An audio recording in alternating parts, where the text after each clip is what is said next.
अब हम बात करते हैं क्वेश्चन नंबर 6 से। कहता है कि 31 मार्च 21 को एक कंपनी लिमिटेड का संक्षिप्त चिट्ठा इस प्रकार था। इस बार आपको चिट्ठा थोड़ा सा बनाना पड़ेगा, कोई बात नहीं, बना लेंगे। कहता है कि निर्गमित अंश पूंजी 100 रुपये वाले फुल्ली पेडअप 20,000 इक्विटी अंश थे, तो इनके पास 20,000 इक्विटी शेयर 100 वाले हैं जिनकी कीमत होती है 20 लाख रुपए। इसके अलावा कंपनी के पास 1,000 6% रिडीमेबल प्रेफरेंस शेयर है जिनकी कीमत होती है 100 रुपये वाले। एक थोड़ी गलती कर रहा हूँ मैं, यहाँ जो इक्विटी शेयर है ये 10 रुपये वाले हैं, तो फिर ये कैपिटल 2 लाख हो जाएगी आपकी, है ना। ये जो प्रेफरेंस शेयर है ये 100 वाले हैं और ये आपके टोटल होते हैं 1 लाख रुपए के। ठीक है सर। अब इसके अलावा आपके पास क्रेडिटर्स हैं जो कि हैं 15,000। P&L अकाउंट में आपके क्रेडिट बैलेंस रखा हुआ है, ये है आपका 1,15,000 रुपये। विभिन्न स्थायी संपत्तियाँ फिक्स्ड टेंजिबल फिक्स्ड एसेट्स ये है 3,20,000। एंड इसके अलावा आपके पास बैंक में पैसा पड़ा हुआ है, बैंक बैलेंस, एंड ये है आपका 1,10,000 रुपये। 3 20 हो जाएगा आपका 4,30,000 रुपये। यहाँ 2 और 1 3 4 और 4 30 बिल्कुल। तो अभी हाल ये हैं हमारे बैलेंस शीट के। कहता है कि कंपनी ने फ्री रिजर्व्स में से 2% प्रीमियम पर रिडीमेबल प्रेफरेंस शेयर के शोधन करने का निश्चय किया। बस इन सब के जर्नल प्रविष्टि कीजिए और इसके बाद जो चिट्ठा का हाल है वो बताइए। तो आप समझिए कि आपको 1 लाख रुपए की व्यवस्था करनी है और आपको फ्री रिजर्व्स यूज़ करने हैं। फ्री रिजर्व्स आप समझिए कि आपके पास P&L में पैसा पड़ा है 1,15,000। इस क्वेश्चन में हमारे पास जनरल रिजर्व नहीं है। एक बात और ये है कि हम इस 1 लाख रुपए का रिडम्पशन जो करेंगे वो 2% प्रीमियम पे करेंगे, तो इस क्वेश्चन में आपको प्रीमियम ऑन रिडम्पशन की व्यवस्था करनी पड़ेगी 2,000 रुपये की। इसकी व्यवस्था हम पहले करते हैं सिक्योरिटीज प्रीमियम से, जो कि है ही नहीं।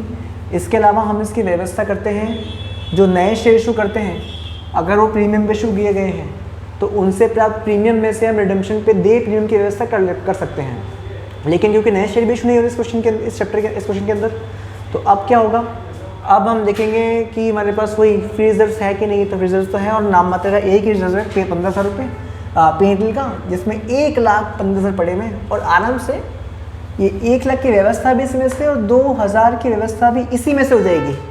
तो आप समझो इस प्रीमियम ऑन रिडम्पशन की जो व्यवस्था है 2,000 रुपये हम कहाँ से करेंगे, हम P&L से करेंगे। ऐसा करने से होगा कि आपका जो 1,15 का P&L अब कितने का बचेगा, 1,13,000 का बचेगा और हम इस 1,13 में से आराम से 1 लाख की व्यवस्था कर लेंगे, है ना जी। तो बस इतनी सी बात है।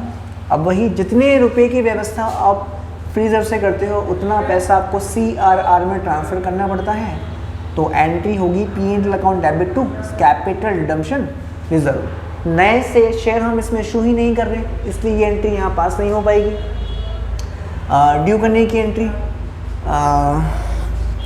6% redeemable preference share capital account debit. Capital के हमें देने हैं 1 लाख और क्योंकि प्रीमियम भी है इसलिए premium on redemption of preference share account debit ये 2,000 रुपये से हैं और to preference share holder account 1,02,000 रुपये से और preference share holder account debit to bank, ये आप पूरे 1,02,000 रुपये उन्हें पकड़ा देंगे शेयर होल्डर्स को। एक एंट्री पे करना भूल गया, इस प्रीमियम की व्यवस्था जो हमने कहाँ से करी है, P&L से करी, तो उसकी व्यवस्था करने की एंट्री भूल गया हूँ, मैं भी कर देता हूँ। और वह एंट्री आपकी होने वाली है statement of P&L account debit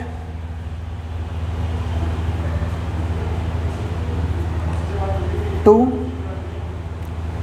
premium on redemption of preference share and amount जो होगा वो आपका होगा 2,000 रुपये।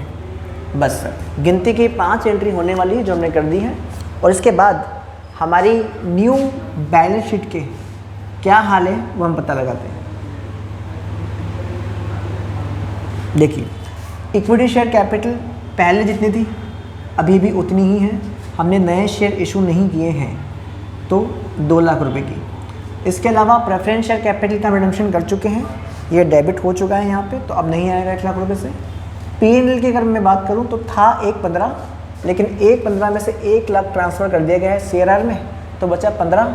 उस 15 में से 2,000 रुपये से हमने व्यवस्था कर दी प्रीमियम की, तो बचा कितना, 13,000 रुपये का। तो P&L अकाउंट का आपका जो क्रेडिट बैलेंस है वो रहेगा 13,000 रुपये का। इसके अलावा क्रेडिटर्स है जिसमें कोई चेंज नहीं हुआ आपका, तो ये हैं आपके 15,000 रुपये के। टेंजिबल FA में कोई चेंज नहीं हुआ है जी, तो 3,20,000 रुपये। और बैंक में चेंज ही चेंज, 1,10 पहले से था और 1,02,000 चला गया। इसका मतलब 8,000 रुपये आपके बैंक अकाउंट में बचे। अब यहाँ की बात करते हैं। CRR हमारा एक रिजर्व क्रिएट हो गए हैं, तो ये जाएगा रिजर्व एंड सरप्लस में लाइबिलिटी साइड 1 लाख रुपये। और इसके अलावा प्रीमियम ऑन रिडम्पशन डेबिट से premium on redemption credit cut हो जाएगा, प्रेफरेंस शेयर होल्डर से होल्डर कट जाएगा। और आप देखेंगे सभी टिक हो चुके हैं। तो यहाँ आपका हाल है 2 लाख 3,28,000। और यहाँ भी ये मैच होता है 3,28,000 से। और अब क्या यहाँ मैच हो रहा है क्या? हाँ जी बिल्कुल, यहाँ भी मैच हो गया है। तो आई होप ये आपको समझ में आया होगा।